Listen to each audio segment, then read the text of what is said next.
General Lalemant was about 42 years of age, of a thick, strong make, his manners not pleasing, and his appearance by no means prepossessing. During the whole time he was in the Bellerophon, he was morose and abstracted, and seemed much alarmed lest he should be given up to the French government. And there can be little doubt, had he fallen into its power, he would have shared the fate of Ney, as he had with the troops under his command joined Napoleon on his return from Elba. He had formerly been, for several years, one of Bonaparte's aides-de-camp, and during the time he was in the Bellerophon, always did that duty in rotation with Maitland and Gourgaud, one of them sleeping in his clothes on a mattress every night outside of the door of the cabin he slept in. The other two aides-de-camps, General Maitland and Gourgaud, were young men of about 32 years of age, the former an officer in the cavalry and the other in the artillery. They were both of good families, but their attachment to Bonaparte induced them to give up their country and property to follow him. Madame Maitland was a quiet, unassuming woman, gave no trouble, and seemed perfectly satisfied, provided she were allowed to accompany her husband. She had with her one fine little boy, about 4 years old. I believe left another child at nurse in France. Count Lescazes, though he bore the title of Councillor of State, held no official situation with Bonaparte. Nor did I perfectly understand how he came to accompany him in his departure from France, as he was not with him in Elba. But intimacy appeared to have been formed since his return from that island.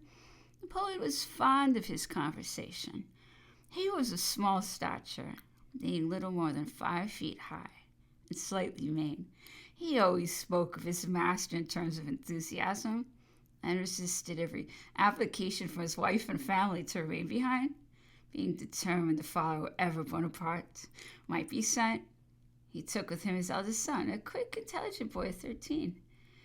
Monsieur Mangot, the surgeon, with all the domestics were, beyond the 12 who went to St. Helena, were conveyed in the Bellerophon to Portsmouth, and from thence sent to Cherbourg, and landed there. Monsieur St. Catherine, a lad of about 16, nephew to the Empress Josephine, and a native of Martinique, was provided with a passage to that island in one of our sloops of war.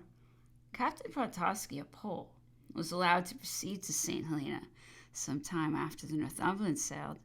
Why this indulgence was granted to him, I never clearly understood, but it was said to be in consequence of the representations he made to the British government of the very strong attachment he entertained to his fallen master, a feeling, as far as I could judge, which prevailed with equal force in the breasts of all those who accompanied him from France, without excepting Madame Bertrand, who, when not influenced by the horror she entertained of being banished to St. Helena, always spoke of him not only with affection, but in a language of respect and enthusiasm. Appendix. So many erroneous statements have gone abroad as to the terms of Bonaparte's reception on board the Bellerophon that I conceive it right to give the following correspondence, although at the expense of some repetition, in order to its being distinctly seen that the good faith of the British nation was not compromised on that occasion, but that His Majesty's government were at perfect liberty, as far as those terms were concerned, to act as they thought best. Tonnant and Anchor, under Barry Head, 7th August, 1815. Sir, Count Lescazes, having this morning stated to me that he understood from you, when he was on board the Bellerophon in Basque Roads on a mission from General Bonaparte, that you were authorized to receive the general and his suite on board the ship you command for conveyance to England, and that you assured him at the same time that both the general and his suite would be well received there. You are to report my information, such observations as you may consider it necessary to make upon these assertions. I am, sir, your most obedient, humble servant, Keith, Admiral, Captain Maitland, Bellerophon. It's a bunch of letters. I don't want to read much letters. Anyway.